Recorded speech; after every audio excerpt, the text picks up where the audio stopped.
Il n'a pas eu honte de nous appeler frères. Oh, regarde, grand-maman, une vache. Regarde les arbres comme ils dansent. Oh, grand-maman, que c'est beau! Que c'est beau, grand-maman!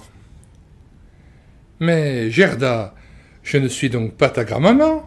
Celle-ci est à Hambourg. Je ne suis qu'une des tantes de l'hôpital. Son regard me montre qu'elle n'a pas compris.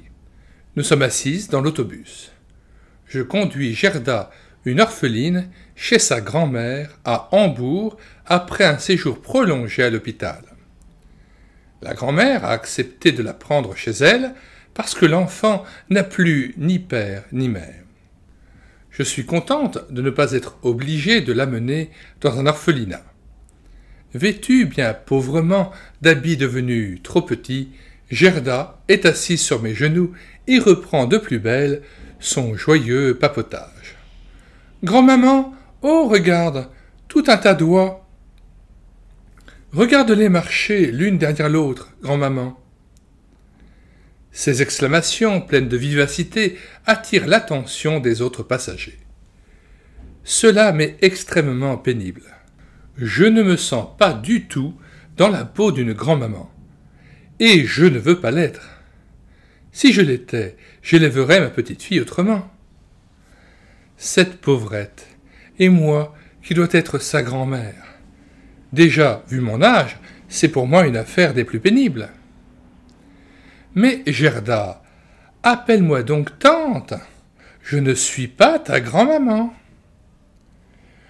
Je l'ai dit à haute voix et très distinctement pour que tous les autres voyageurs l'entendent. J'aurais honte si ma petite fille était habillée si pauvrement. Soudain, Gerda me fixe d'un regard qui me va droit au cœur. « Grand-maman, pourquoi me dis-tu toujours « Je ne suis pas ta grand-maman » ? Je connais très bien ma grand-mère. C'est clair, c'est toi ma grand-maman. Et déjà, elle a fait une nouvelle découverte et elle s'écrie avec une joie enfantine. « Oh, grand-maman, regarde donc, tous les arbres dansent et battent des mains parce que Gerda et sa grand-maman vont en voyage. »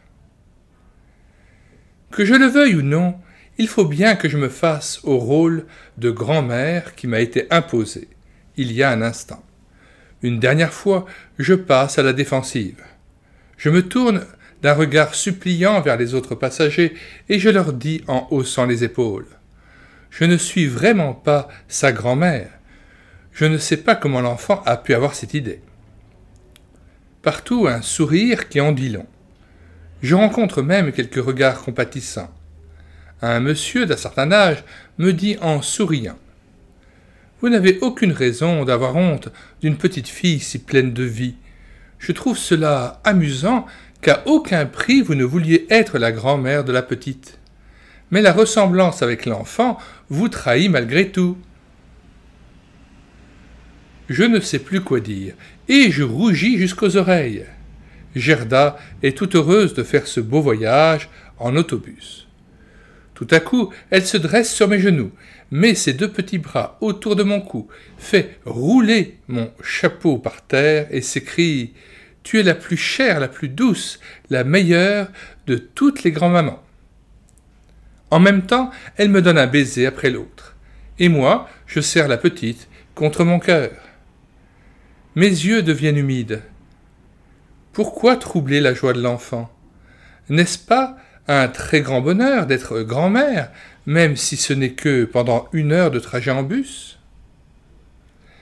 Mais autre chose encore. Soudain, je suis toute confuse devant la petite. Lui, notre maître, Jésus-Christ, n'a pas eu honte de nous appeler ses frères, nous qui étions misérables, pleins de péchés et de fautes. Il n'a pas eu honte de partager notre misère et notre pauvreté. Et nous? Et moi? Hélas, j'ai eu honte de cette pauvre enfant, et je ne voulais pas que les gens croient que j'étais de sa famille. Oui, si l'enfant avait été bien habillé, mais comme cela.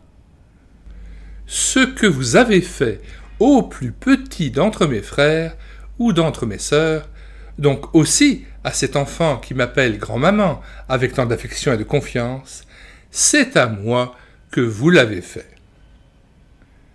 Maintenant, le bavardage enfantin, le nom de grand-mère répété avec une telle confiance, sonne agréablement à mes oreilles. J'aimerais tellement rester grand-maman encore fort longtemps.